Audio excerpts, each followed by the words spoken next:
Assalamualaikum warahmatullahi wabarakatuh. Salam jumpa kembali untuk seluruh sahabat-sahabat YouTuber, sahabat media, serta para pemirsa dan seluruh para pendengar, para penggemar di seluruh tanah air Indonesia, di Jagakarsa, Jakarta Selatan, dan tak lupa pula seputar Kukusan, Beji, Depok. Untuk seluruh sahabat-sahabat media, sahabat YouTuber, termasuk seluruh para penggemar, para pendengar setia yang selalu aktif mengaji, ikut kajian di mana adanya kami di sini, Bung Jepri di channel Ayah Sadam akan melanjutkan acara kisah nyata tanya jawab seputar dunia lain edisi religi. Mudah-mudahan untuk seluruh para pendengar, para penggemar di mana saja berada, baik di dalam negeri maupun di luar negeri sana, semoga tetap dalam lindungan Allah Subhanahu wa Ta'ala. Doaku selalu menyertai Anda semua yang sedang kesulitan. Mudah-mudahan Allah mensegerakan, dimudahkan segala urusannya. Yang punya hajat pun demikian, dan termasuk yang sakit, mudah-mudahan Allah mengangkat penyakitnya. Mari kita lanjutkan atensi yang baru saja saya baca. Saya akan menyampaikan dari saudari Ibu Juhairiyah dari Jogja. Beliau minta dijelaskan adanya arti al-istihdad, ya, termasuk hukum operasi kecantikan. Wah, ini khusus wanita ya.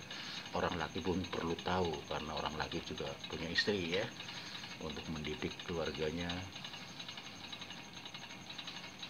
Terima kasih sebelumnya untuk saudara-saudari Juhairiyah yang ada di Yogyakarta atas bergabungnya Anda bersama kami channel Ayah Sadam.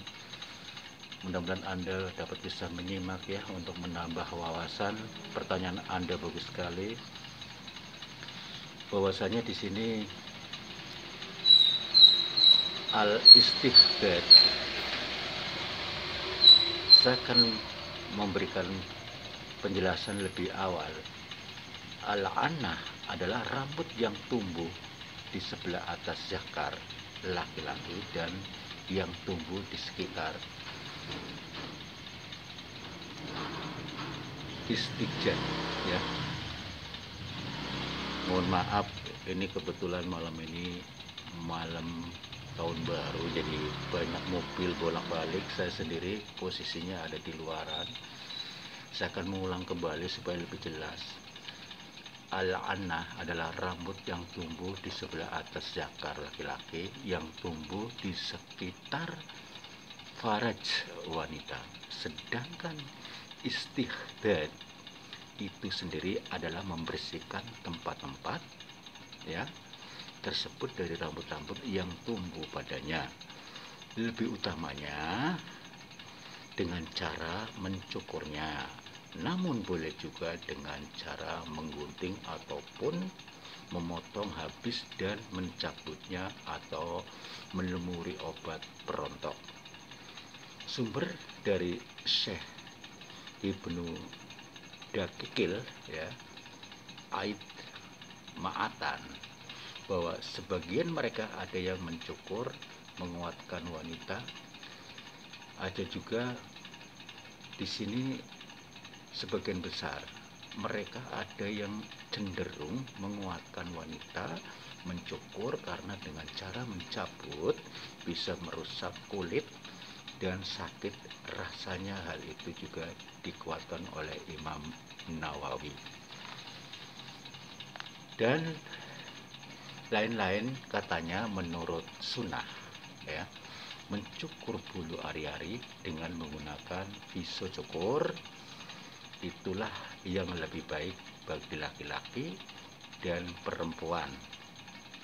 Adapun sumber yang lebih dari hadis sahih yang diriwayatkan oleh Jabir, larangan mendatangi istri dengan malam sebelum bersisir terlebih dahulu dan mencukur bulu ari-ari bagi yang baru datang dari perjalanan jauh. sumber Anas bin Malik radhiyallahu anhu, dia berkata, Nabi Shallallahu Alaihi Wasallam menjadwalkan bagi kami paling lama 40 hari supaya kami tidak dapat atau kami tidak lupa menggunting kumis, memotong kuku, mencabut bulu ketiak, dan mencukur bulu ari-ari. HR Muslim, Ibnu Majah, Ahmad, Tirmizi, Nasyai, serta Abu Daud. Jadi dari beberapa hadis di atas jelas bahwa mencukur bulu ari-ari dan membersihkannya termasuk perbuatan-perbuatan yang disunahkan dan untuk mencegah bau yang tidak sedap serta mencegah kutu, meskipun mencukur bulu ari-ari itu hukumnya sunnah. Alangkah baiknya bila bulu ari-ari itu sudah panjang, cepat-cepat dicukur dan maksimal 40 hari ya. Baik laki-laki maupun perempuan hukumnya sama, tetapi perlu diingat kalau mencukur bulu ari-ari itu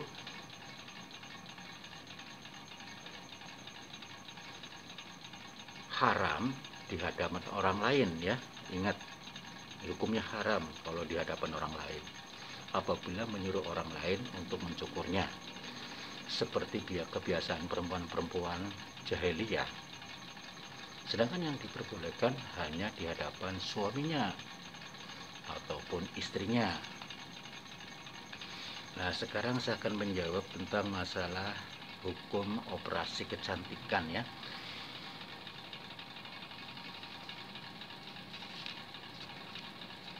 Hukum operasi kecantikan. Di sini dipertanyakan apakah di dalam Islam operasi kecantikan itu diperbolehkan, mengingat banyaknya wanita yang melakukan hal itu untuk mengubah yang asli dan menginginkan yang baru. Misalnya hidung pesek diubah menjadi mancung dan lain sebagainya. Saya akan melanjutkan, mudah-mudahan saudara Jairiyah mendengarkan dan menyimak baik-baik ya. Ada katanya operasi kecantikan dilakukan untuk mengembalikan ciptaan kepada kondisi alami seperti pada manusia secara umumnya ya. Tetapi ada juga yang dilakukan untuk merubah keadaan yang sudah wajar kepada bentuk yang diinginkan. Yang demikian inilah dilarang oleh Allah Ta'ala dan bahkan haram hukumnya ya, sebab berubah ciptaan Allah Ta'ala. Sebagaimana firman Allah yang berbunyi, dan setan itu mengatakan, saya benar-benar akan mengambil dari hamba-hamba engkau bagian dari sudah menyesatkan mereka. Saya akan mengulang kembali ya biar lebih jelas. Saya benar-benar akan mengambil dari hamba-hamba engkau bagian dari sudah ditentukan untuk saya, dan saya benar-benar akan menyesatkan mereka, akan membangkitkan angan-angan kosong kepada mereka dan akan menyuruh mereka memotong telinga-telinga binatang ternak. Lalu mereka benar-benar memotongnya dan akan saya suruh mereka merubah ciptaan Allah. Lalu mereka benar-benar merubahnya. Siapa saja yang menjadikan setan sebagai pelindung selain Allah, maka sesungguhnya ia menderita yang nyata. Surat An-Nisa ayat 118 sampai 119. Jadi dari ayat di atas ya, jelas bahwa operasi kecantikan yang dilakukan wanita yang sudah normal ciptaannya lalu mengikuti kehendak nafsunya, ia merubah aslinya ciptaan Allah menjadi yang diinginkannya, maka sifat yang demikian itu dilarang dalam agama dan haram hukumnya ya. Contohnya meninggikan hidung biar kelihatan mancung, merubah wajah, dagu, dan lain sebagainya.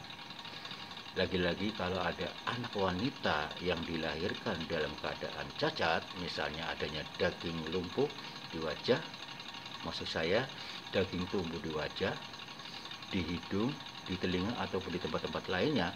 Apabila dibiarkan, akan mengganggu dan diobati tidak bisa.